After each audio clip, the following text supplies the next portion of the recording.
Vydrž, to ještě natočím tady.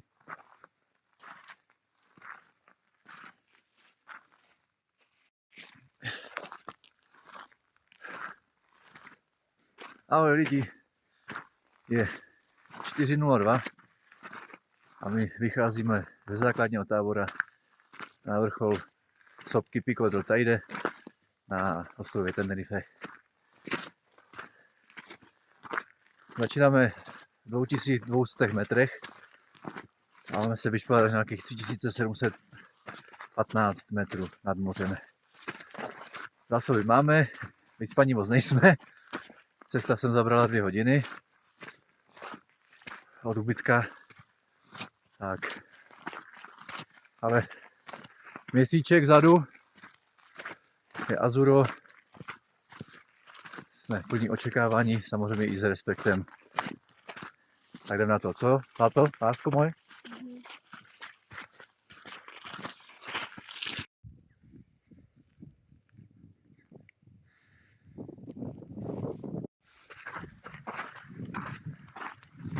První záchytný bod K1. Pokračujeme vzhůru. Na začátku byla samozřejmě kontrola. Museli jsme ukázat povolení. Jakou máme výbavu. Mají to tady striktně dodržovaná pravidla, což se nedivím. Ale je to luxus.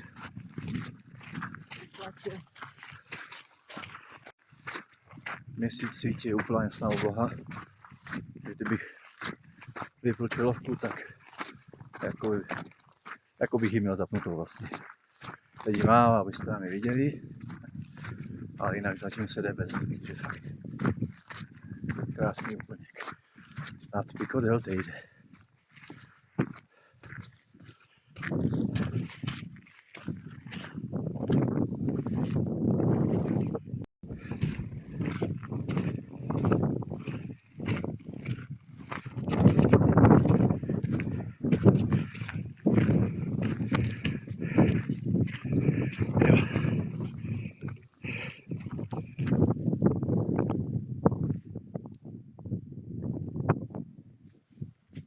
Tak co?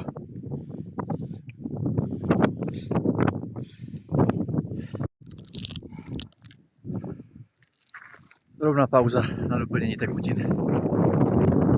Máme dost vody, takže třeba dodržovat režim. Pitný režim. Ale samozřejmě i stravovací režim. Dost energických tyčinek. A takových těch cucacích důvodů. Pouka, studený vítr, ale zatím to jde bez bundy. Máme za sebou hodinku stoupání teďka, necelé 4 km. Čas podle mě máme dobrý. Pico tady jde za mnou, stále bez scenérii celého měsíce, jestli se tady nebudu vzpomenout. Tak jo, pokračujeme dál.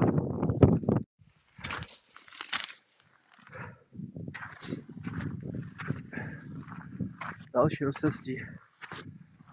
Máme 5 km na vrchol a už začíná traverzování.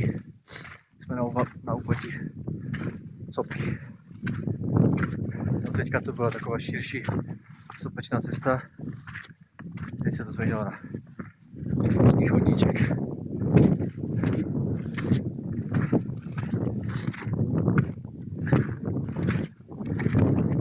Stále fouká silný vítr. Tady jsem si dal bundu. Ať to nepodceníme.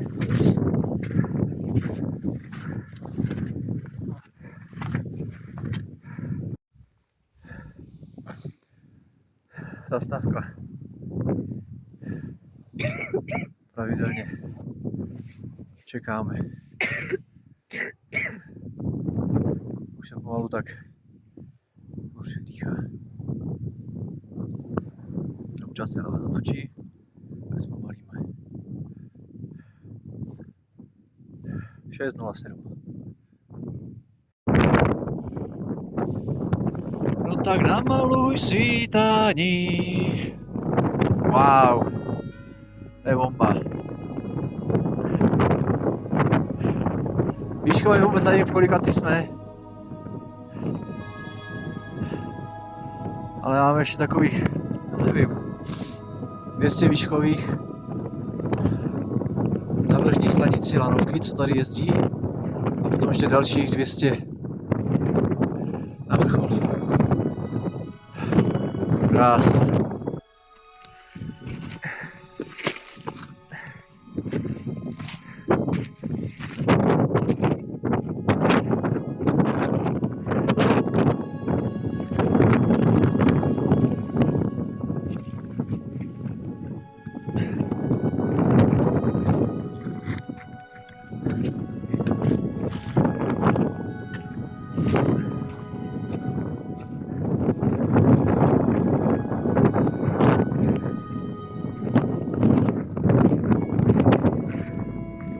Odlíkačky, randány. Hodně. Nevím, jestli mě slyšíte.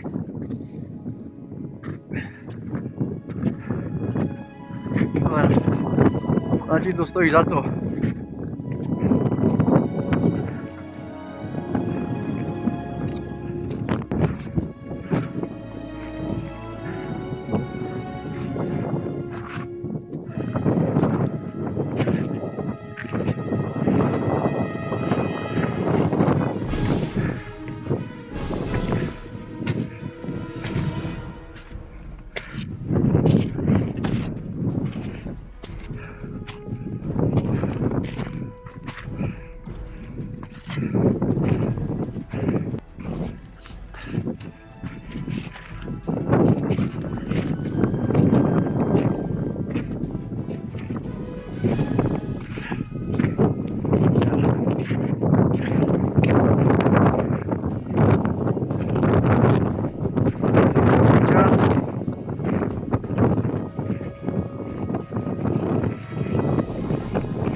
Žena moje.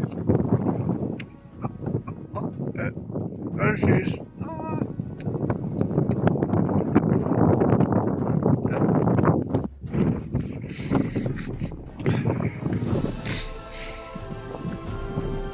Stín. Můj stín. Shadow.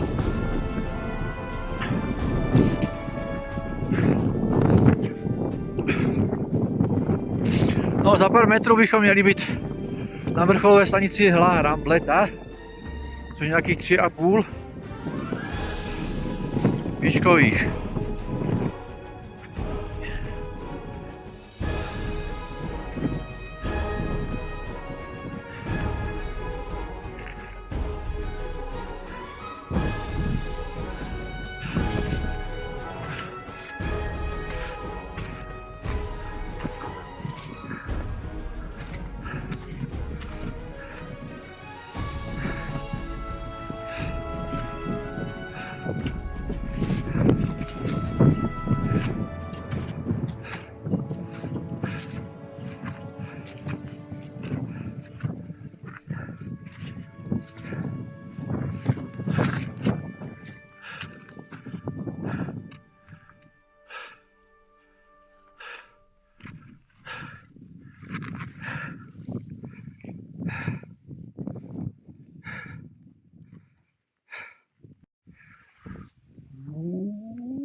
Ano, vaše výsosti, když jsme zde na La Rambleta. Už to má? 3500 metrů nad mořem. Vrcholová stanice lanovky.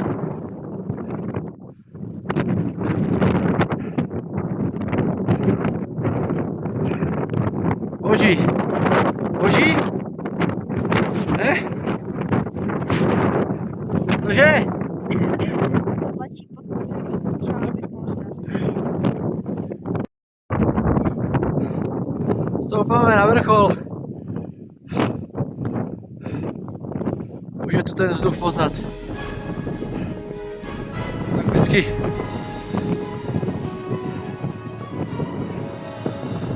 dvě zatáčky, dva traverzy a musí dát člověk pauzu. No pain, no pain.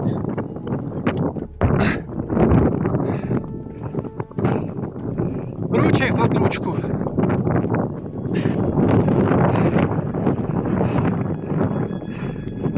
Vrcholu.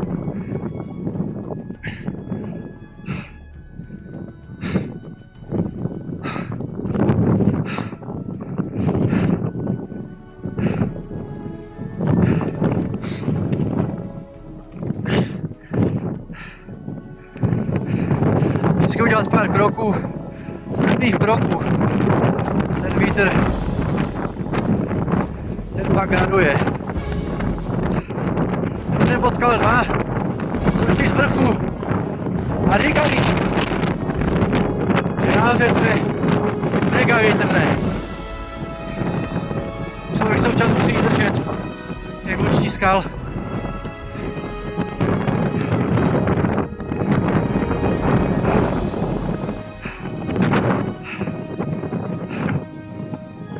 Ale výhledy jsou excelentní zatím.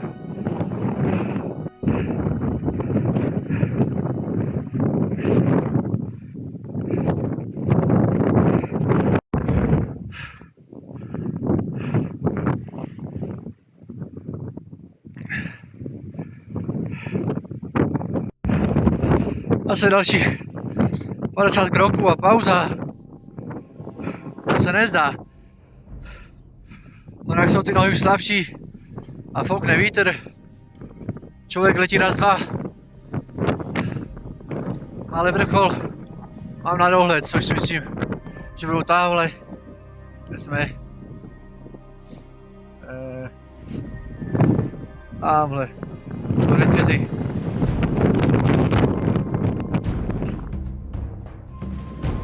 To je tak posledních 200 kroků. Uvidíme. Jdeme na to. Počasí nám přeje.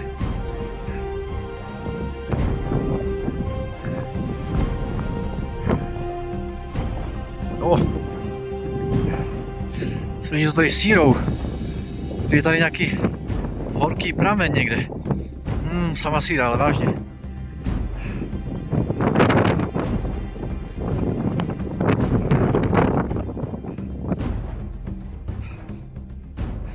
Je tady nějaký horký pramen, jak jsem říkal, ale to šlo slyšet. Tyjo, tady voní jak v topolníkách.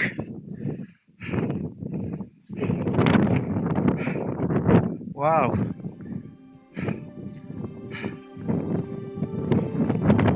Au. Fuck.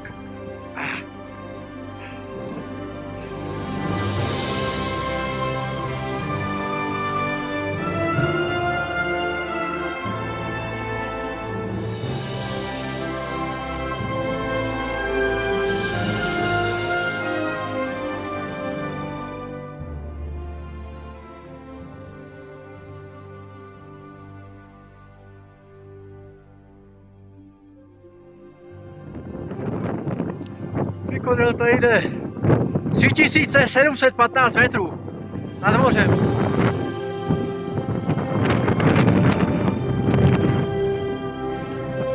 A jsem tu sám.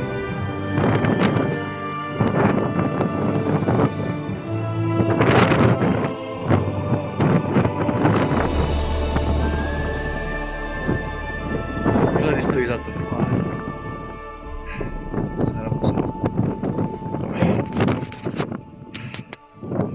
Na jedničku.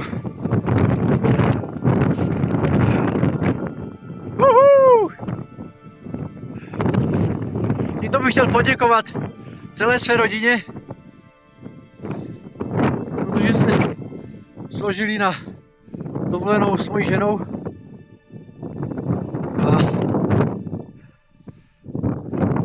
Ta naplánovala celý týden Tenerife s tím úžasným výstupem na nejvyšší horu Tenerife, zároveň sopky. Už samozřejmě nečine Pico del Teide. Jakože silný vítr, žena má trošku v závratě zvýšek, zůstala asi 100 metrů, 150 výškových metrů pod převisem, ale umožnila mi, abych mohl tady dotáhnout a být svědkem těchto úžasných scenérií. Děkuju moc. Ještě jednou děkuju moc.